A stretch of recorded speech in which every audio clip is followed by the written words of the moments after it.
Encore une fois, je sais pas comment tenir. Salam alaikum tout le monde. Écoutez, bilan de la semaine, je vous le fais rapidement. Désolé pour le bruit que vous entendez en fond. Il y a des travaux à côté de chez moi tout le temps des travaux de toute manière. Je vais essayer de m'éloigner pour qu'on entende. Mais bref, pour tous ceux qui ne me connaissent pas, moi c'est Wes Aspirante en début 2023. J'avais la flemme, j'avais une vie de merde, je n'aimais pas ma vie. Et j'ai pris une décision, c'était tout simplement de prendre mon sac à dos et de traverser le Maroc. Et depuis, je documente mon parcours pour te montrer comment c'est libre. Et d'ailleurs, la toute première vidéo de ma chaîne YouTube parle de ce voyage, donc n'hésite pas à aller la voir. Aujourd'hui, je te fais du coup le bilan de cette semaine. Qu'est-ce qui s'est passé cette semaine? Pas grand-chose, je vais être honnête, c'était la première semaine sans l'équipe que j'ai virée il y a deux semaines. Et je dois être honnête avec toi, il ne s'est pas passé grand-chose de très palpitant. J'ai fait un peu de delivery, j'ai réussi à mieux délivrer mes clients en travaillant beaucoup moins. Je me suis surtout rendu compte que en fait, finalement, avoir une équipe, c'était très prenant. Là, j'ai l'impression, c'est pas que c'est facile, mais c'est qu'en fait, je suis le seul responsable de la qualité du service que je propose. Donc forcément, la qualité est un peu plus meilleure. Et surtout, ça me prend beaucoup moins de temps, en fait, tout simplement, à délivrer mes clients.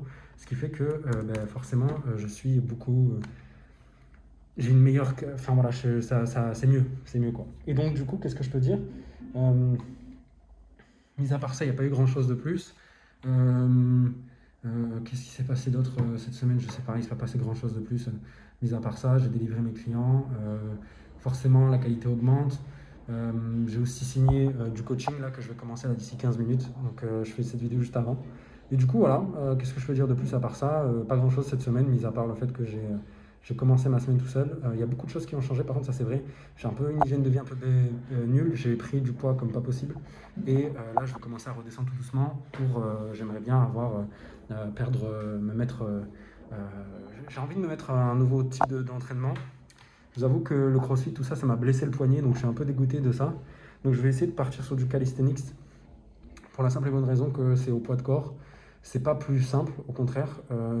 Tu peux développer un vrai physique vraiment athlétique avec ça. Et j'ai envie de me mettre à la course à pied. Donc je pense que je vais changer un petit peu ma manière de m'entraîner. Au niveau de la nutrition, tout simplement, il faut que j'arrête de manger de la merde, tout simplement. Et enfin, au niveau du sommeil, c'est là le gros point. Il faut vraiment que je me remette dans mon rythme où, en fait, tout simplement, j'arrive à faire... à avoir mes 8 heures de sommeil, etc. Donc c'est les gros points de cette semaine. Et bien sûr, qu'est-ce que je peux faire? Mais comme vous le savez, sur Q4, mon objectif c'est de trouver un manager. Donc c'est vrai que la semaine dernière, ça s'est passé un peu... voilà, c'était la reprise en mode... comment dire? C'était la reprise en mode tout seul. Donc il y avait pas mal de rendez-vous l'après-midi, donc j'ai pas pu appeler toute la journée, ce genre de choses. Mais là, à partir de demain, ça devrait aller. J'ai changé mon agenda, mes disponibilités de prise de rendez-vous. Donc techniquement parlant, j'aurai beaucoup plus de temps libre pour pouvoir délivrer mes clients. Semaine prochaine, il y a mes parents qui viennent ici à Tanger, donc je suis très content de les accueillir. Donc je vais essayer de prendre un maximum de rendez-vous cette semaine, comme ça je suis un peu plus tranquille la semaine prochaine. Et il y a de fortes chances qu'un troisième client nous rejoigne et j'ai dû rembourser du coup, un de mes clients, pardon, j'allais dire le nom du client. Un de mes clients, j'ai dû le rembourser. J'attends toujours leur réponse, c'est un truc de fou. Tu vas voir ta cliente, écoute, je te rembourse, je peux pas te délivrer, la qualité de mes rendez-vous ne va pas être folle. Il vaut mieux que je te rembourse. Et la personne ne répond pas. Et donc, du coup, j'attends là. Donc, je vais retirer un client avec lequel ça se passait pas bien. Pas parce que c'était dur à prendre des rendez-vous. Enfin, déjà, ça, c'était hyper dur. Mais deuxièmement, leur outil a strictement aucune urgence pour les personnes que j'appelle. C'est des comptables. Donc, déjà, les comptables, c'est des mecs chiants. Deuxièmement, le produit que je leur propose, il sera obsolète dans 2 mois parce qu'il va y avoir la facture électronique qui va être généralisée en fait en France. Donc il n'y a aucun intérêt. Je ne vais pas parler de l'outil, mais en gros, dans l'idée, il permet de dématérialiser les factures. Et enfin, dernièrement, franchement, les gars avec qui je bosse, je les aime pas. Ils sont jamais dispo. Ils répondent au bout de 4 jours. Vraiment casse-tête. Donc je vais les rembourser. J'ai un nouveau client qui risque de rentrer. Donc je vais faire des tests. Et après, à partir de là, je pense que tout ira bien. On verra comment ça se passe. Voilà. Donc du coup, c'est tout pour cette semaine. Je vous souhaite une très bonne journée. Prenez soin de vous. Et encore une fois, ciao.